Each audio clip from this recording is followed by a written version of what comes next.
Ushbu universitet sizga butun dunyo eshiklarini ocha oladi. Hammaga assalomu alaykum. Bugun sizlar bilan Osiyoning Garvardi bo'lgan Seoul National University haqida gaplashamiz. Bu universitet nafaqat Koreyadagi, balki Osiyodagi eng nufuzli universitetlardan biri hisoblanadi. Universitet tomonidan talabalar uchun turli grantlar ajratilgan bo'lib, barcha xarajatlarni qoplab beradi, jumladan yashash xarajatlarini ham qoplaydi. Ushbu universitetdagi eng kuchli yo'nalishlarga tibbiyot, muhandislik, biznes, tabiiy va ijtimoiy fanlar kiradi. Bu shunchaki oddiy universitet emas. SNU bitiruvchilar orasida Nobel mukofoti sovrindorlari, global yetakchilar va yirik kompaniyalar asoschilari bor. Demak, bu yerda o'qish sizga nafaqat bilim, balki dunyo miqyosida muvaffaqiyat qozonish imkoniyatini ham beradi. Eng qiziq tomoni, agar ushbu universitetni tamomlab O'zbekistonga qaytsangiz va davlat tashkilotida ishlasangiz, har oy oyligingizga qo'shimcha ustama haqqi olishingiz mumkin.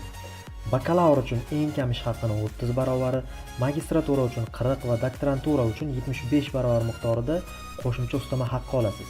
Tasavvur qilishingiz uchun, doktoranturani bitirgan mutaxassis har oy o'z oyligiga qo'shimcha ravishda 24 million so'm miqdorida qo'shimcha haq oladi. Agarda siz ham dunyoni eng yaxshi universitetlardan birida tahsil olishni orzu qilayotgan bo'lsangiz, SNU siz uchun ajoyib imkoniyat. Ushbu universitetga bo'lgan to'liq sayohatni Profil Bio qismidagi YouTube kanal orqali tomosha qilsangiz bo'ladi. Shuningdek, meni yo'qotib qo'ymaslik uchun sahifamga obuna bo'ling.